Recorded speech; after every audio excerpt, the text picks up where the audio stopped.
Good morning and welcome to Ask the Expert. I'm Joe Taylor. This morning, another in the ongoing series of programs presented by the Regional Early Learning Resource Center. The program, through the Northwest Institute of Research, oversees a grant from the Office of Child Development and Early Learning at the Pennsylvania Department of Human Services and the Department of Education. The goal of the program is to improve the outcomes for young children as they prepare for school. John Posa from the Early Learning Resources Center is the host of the program and is with us throughout the series. And John, were we supposed to put makeup on and blue shirts and everything? We're not on television, are we? No, we're not. But I'll tell you, we have a guest this morning that I'm so pleased to have on, Carolyn Donaldson, who a lot of folks, a lot of our listeners may remember. Carolyn worked for many years as a news anchor at WTAJ TV in Altoona. And Carolyn now is the Community Engagement Manager at WPSU at Penn State and State College. Welcome to the program, Carolyn. Well, thank you so much, and thanks for having me, John and Joe. And I didn't get the memo for the color coordination, and I'm also, we're on radio now, so I don't have to worry about that. Yeah.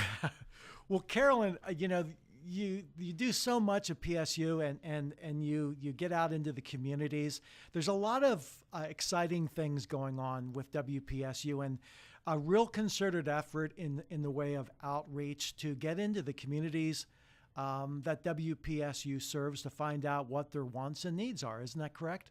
That's right, John. And in fact, my position was created to kind of kickstart that effort. There hadn't been this kind of community engagement manager role, although everyone, believe me, everyone at WPSU is a community engager. When it's a producer who goes out to do a show or a news person who goes out to do a radio interview, we're all connected with our communities that we serve. And by the way, in our television signal, we serve about 24 counties, and with the radio signal right now, we serve about 19. But and I know digitally, we serve the world now. Absolutely. And so, we're connected in so many ways. So yes, that is what we're trying to do. We're really strategizing, and some of it is for sustainability. Public media has to change to adapt to the people that we serve, and this is one way that we think we're going to be a valuable resource in the communities that we engage with. Now, I wanted to have you on to talk about a number of things going on in terms of the community engagement piece, but specifically for the role we play on this program is education, particularly early learning. And WPSU plays a role in that as well in terms of the resources that it makes available not only to teachers working with children in classrooms, but also for parents as well. Can you tell us a little bit about some of those services or things that those folks can tap into? Great, John. And again, I appreciate the opportunity to help spread this message, because we have not probably done the greatest job in telling the folks all the wonderful things that we have. And some of it is because we've had limited resources to do so. But yes, part of our mission, and in fact, we just went through a strategic repositioning, and our mission is really spark discovery, enrich learning, and strengthen communities through vibrant public media, and especially in the area of children and early childhood development. We really want to re-engage and really continue what our mission is in that realm especially, and that's where we have what I'm a part of, a community and educational services team that now is in place to do that.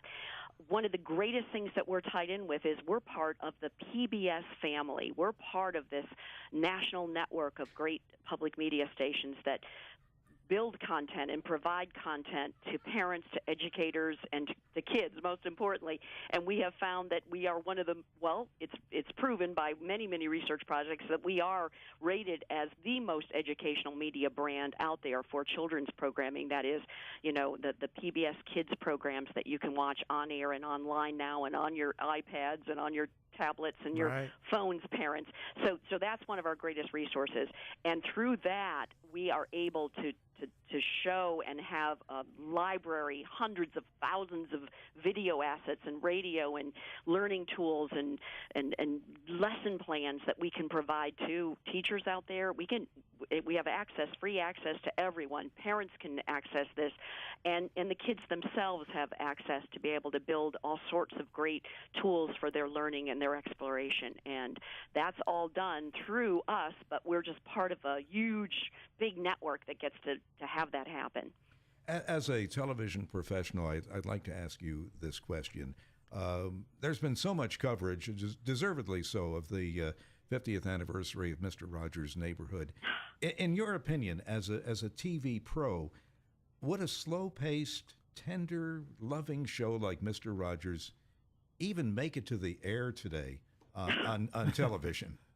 Well, certainly I don't believe on commercial television because it probably wouldn't sell enough to pay for the ad. The advertisers wouldn't come to the table to support that. But I have to tell you that to public media's credit, and thankfully Mr. Rogers found his home in public media and saved public media all those many years ago when he went down to Senate hearings and said, we need this on the airwaves for the kids.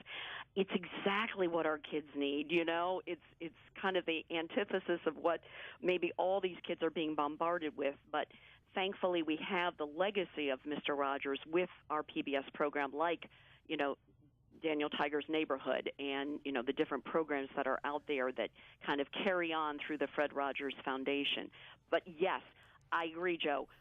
We wouldn't see it today. Probably it wouldn't have made it to the marketplace, but it found its home long ago and stayed and is still there in the public media forum that we offer, free to everybody in the world today. But I'll tell you that there's going to be an increased, heightened awareness, being that this is the 50th anniversary of Fred Rogers. Just very recently, they released the national documentary. It's out in theaters. And I went to see it. I went to the screening of it, and it was just things that you will not leave with a dry eye. Is it running anywhere on reruns on any public stations? Well, it hasn't even hit all the theaters yet because I'm searching too, Joe and John. And John, you're lucky you got one of those early ones, but it's hitting selected theaters and I haven't found it yet in my neck of the woods. Yeah, it'll probably be in this area before long, but I went to see it, and you're going to find out things about Fred that you didn't know before. He was a leading figure in a lot of different areas, in not only in the program itself, but actually he was involved in some controversial areas as well. Yes. And it's just a remarkable program, and I encourage anyone when they see the opportunity, if they're in an area where it's playing, to see it. But I also wanted to talk about, WPSU has such an outlet there for even doing their own programming with the background of the university and the research in so many different areas. That is such a great thing to have at your disposal, is it not? It definitely is. We are embracing the fact that we are licensed by Penn State. That's who holds the license. We're beholden to the Board of Trustees. Now, that doesn't mean we have to do everything they do or say, but we have access to, like you say, these world-class researchers that are doing early childhood initiatives and are doing, the forefront thinking levels of, what's the next thing out there for kids to embrace and for teachers to grab onto. So, yes, we're working with them. And what I mentioned with that PBS Learning Media that everyone has access to, we add to that. We add to that library with our own WPSU tools. And I am proud to say that some of the things that we have on pbslearningmedia.org, which anyone can get, and we'll provide all that information, but some of the best tools that are out there that teachers are accessing and parents are accessing are things that WPSU produce. We produce and put on that platform for anyone to grab, and it's gratifying to know that we're doing some of that and adding to the the quality children's education programming that is available. I'd like to follow up a bit on that. Of course, here on John's show, the focus is on quality early learning, including skills that are taught in these programs. Is there any coordination between what a child is learning in a quality early learning program that John would be advocating for and what he or she sees on channels like WPSU TV? Well, everything that is produced by PBS certainly is tied to some learning mechanisms. Nothing you see, I can guarantee you this, nothing that that you would put your child in front of or an educator would use as a learning tool is just out there for pure entertainment. It has an educational base to it. And all of the things that are on our learningmedia.org website, all the assets that the teachers and parents can find are now tied to not only the federal standards, which of course all educators have to live by, the Common Core standards, but also all the state standards. So all of what we put up there is rubriced and researched and quality driven and can tie the teacher back to exactly that learning mechanism that is being taught in that Daniel Tiger value lesson or the Peg plus Cat math, show.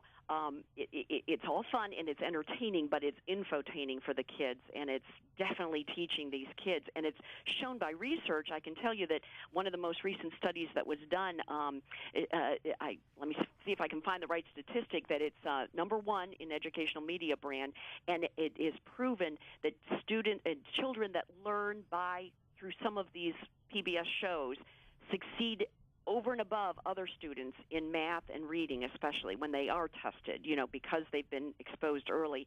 And in some cases, guys, it's the only exposure they get. They don't have all the wonderful programs that you, John, and your colleagues put out there. So it's really a great tool for parents to access. Right, absolutely. Hey, since we were talking about the Won't You Be My Neighbor, which is the name of the documentary on Fred Rogers that's out in theaters now. It got me thinking about the PBS Kids Summer of Adventure, and there's some screening events for children's programs that will be at local theaters. And I know we've had some so far. In fact, we had one for Wild Kratts on Choose Your Swordfish and Komodo Dragon. That was at the I Ritz. learned more about Komodo dragons. I never knew all that. Right. Well, one was on June 3rd at the Ritz Theater in Clearfield. There was one on June 10th at the State Theater in State College. But there's some additional ones coming up. Do you want to talk about those? The one involving Nature Cat. That's right. We've got Nature Cat coming let me find my notes here. I have so many notes out here. Let me find those. But, yes, we have a Nature Cat program screening coming not only to the State Theater, but we'll be also in Huntington. I'm sorry. We'll be at the Rollin Theater in Phillipsburg coming up with the Nature Cat.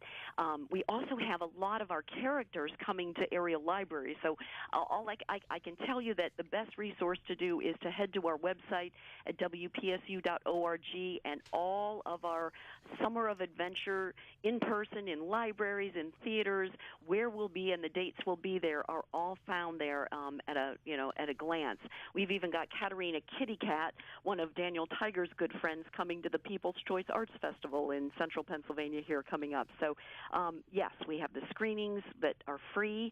We have the character visits that are all free. We never charge for any of these, and we don't just show the character. It's not just come and meet the character. It's learn with the character. We'll be handing out free books. We'll be handing out even some parent activities that the parents can take home and do more with their child after they have that visit or that screening and watch that show. So we welcome any and everyone to come to these wonderful events that we have planned, thanks to great sponsors who helped us underwrite and bring us these programs. Absolutely. It all costs money, unfortunately, and we have to come up with it somewhere. No question about that. And part of these, especially with the character, the library visits, and that's all kind of part and parcel with this statewide summer reading challenge that's going on. And can you tell us a little bit about that and how kids that are these are for kids that are already in school can participate?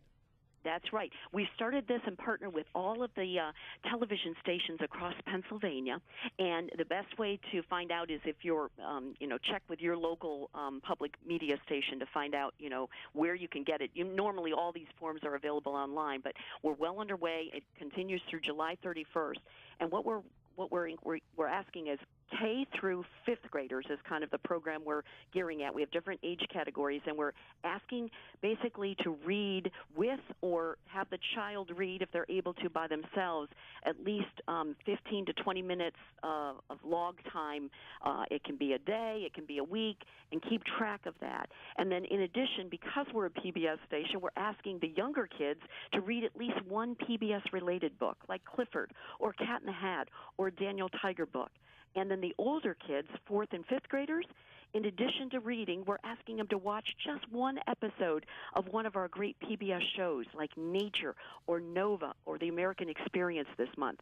Those are really fun and engaging shows that are in the early evening hours on our public television stations that, again, you can learn so much about what's going on in your environment by catching one of those shows. So after you gather your log together, you can just give it to us online or mail it to us, and we're going to have different winners in different categories for the most time spent reading, with different prizes awarded at the different public media stations. And then we're hoping to gather the largest number of readers, the ones who have read the most over the summer, based on, again, minutes read, not number of books. We're asking for quality time of minutes read with or without your parent. We'd love, an adult to be there reading with the child.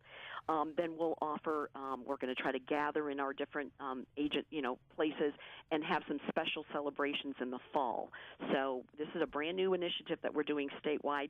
And guess what? If the kids are already in, summer reading programs at their libraries, this is just additional. You know what I mean? They don't have to read extra books or extra time. Right. Just, let us know, too, that they're reading, and we'll award them even some extra prizes. Yeah. Oh, that's a great program. And, it kind of ties in with the program that's being run through PBS, the Great American Read, yes, which is yes. which I actually am participating in, and hopefully, some of our listeners are as well, which is a great, there's 100 books. And it's kind of a contest to try to read as many books as you can. And there's a program that's hosted by Meredith Vieira that's on PBS on the Great American Read with several broadcast dates. That's right. And the fun thing is I compare it. I'm kind of like, it's the American Idol of literacy. Yeah, I love that. I love that. You get to vote for your favorite book, and you can do it in all the modern ways. You can text it, you can call in, you can go online, you can, there'll be this collection of votes that'll be cast. And then in the fall, we'll be back with Meredith's shows, and she'll have a series of 8 shows where she's interviewing some famous people from all walks of life and talking with them about their favorite books. And then in October, we'll have this like semifinalists, and then we'll have the live culminating show where we'll actually count down and find out what America voted as that number 1 book. And that list of 100, it's got some classics on it, and it has some interesting ones that, people might not think, well, this doesn't qualify, but it's best to be your favorite American read, and that's the qualifier. It was developed, that list of 100, by librarians and educators and people all across the country who came up with the list of 100. That's how we got to this point. Now we want everybody in America to vote and let us know what they think the number 1 book is out of this list. Right. As a parent, I have to admit, and I think most parents would admit it, that there were times when our kids were little that we used kids' TV as a babysitter for an hour or two. So I guess we should feel better if they were watching a public broadcasting station program. Seriously, talk about the value. We always talk about the value of parents reading to their children. What about the value of a parent watching a quality children's TV show with their kid? Exactly. Oh, I'm so glad you mentioned that, because I do think that that's kind of almost a lost art in today's world. Naturally, we don't want anyone to become couch potatoes. We advocate, if you've got your child and you want to be in a learning environment and watching something, please do watch it with your child. Parents report that TV is one of the top ways that you can spend time together as a family. And if you're in front of the screen watching one of our kids programs, there's learning going on. It's sometimes intuitive, but a parent can add to that, learning example that's being shown on Sesame Street or Cat in the Hat or Peg Plus Cat or Super Y, and say, hey, what do you think, Johnny? Should Daniel have done that to his baby sister, or what could be the next thing that could happen? So that really helps, and we're finding again research. We do research, or I should say PBS does, and especially in low-income homes. Again, PBS kids shows rank as the most trusted and safe place for children to watch television. It's kind of a safe harbor, and I say that almost with regret, because we've got so much craziness out there, but it is one place where families can go and be kind of insulated from all the craziness.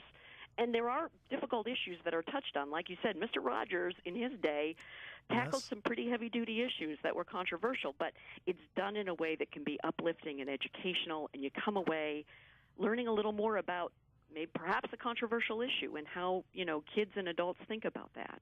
And who was a better role model to address a difficult topic, especially for young children, than Fred Rogers? Yeah. And to see how he did it and how eloquent and how he connected with children is just amazing. Yeah. It's amazing, and this is a great year at celebrating that 50th anniversary. Hey, That's Carolyn, right. I wanted to talk to you about your other specific role in terms of coming out into communities, because you are actually available to present. It's a multimedia program that's called The World Keeps Changing, and so do we at WPSU, right? So you actually do. You have a traveling road show that you can take to community organizations, isn't that right? I would love to speak at any who are listening and want to give me a call or email me. I'd love to line up dates. Yes, that's part of our mission, again, is to show people what we're doing out in the communities and also to hear from communities. It's not just a one-way street. When I go out, if I go to a Rotary Club and I talk about all the different things that WPSU is involved in, I spend most of my time with questions and answers and saying, what should we be doing out in the communities?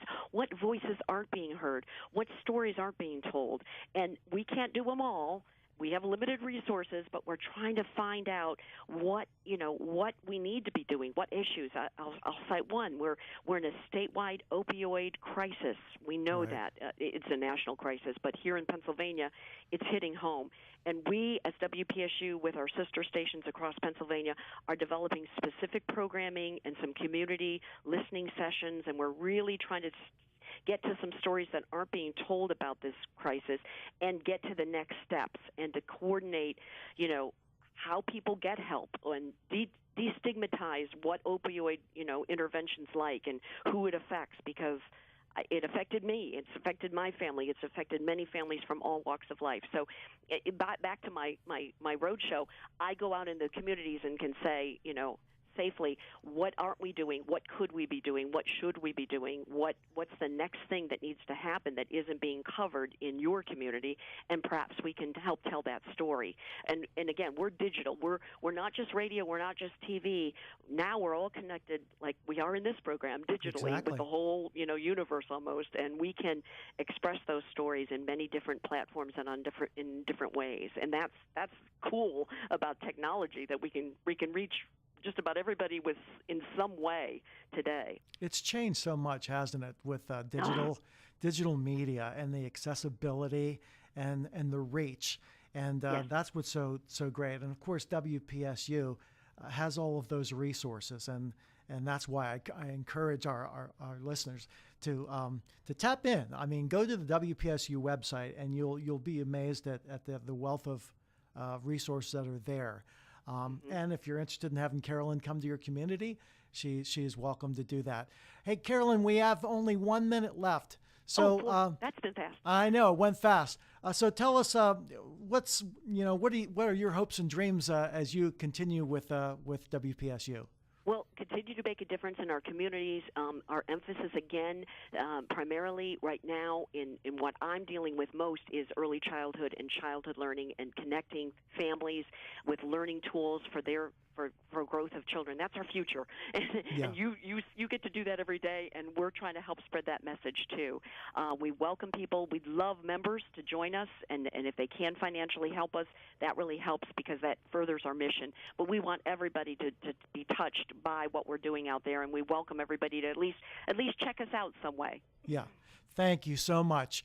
Carolyn Donaldson, Community Engagement Manager at WPSU Radio, TV, and Digital Services, talking about all the wonderful things that And John, PSU. real quickly, I got to say thank you to you. John serves as one of our community advisory board members, and it is a great addition. So thank you for all that you're doing to help us. And thank you, Carolyn. That's one of the reasons why I wanted to have you on. So come back again, and we'll be in touch. Thank you so much. And that's our program for today. We'll be back in 2 weeks at this same time. In the meantime, you can go online to learn more at papromiseforchildren.com. For John Posa and the Early Learning Resource Center, I'm Joe Taylor. Thank you for listening, and have a great day.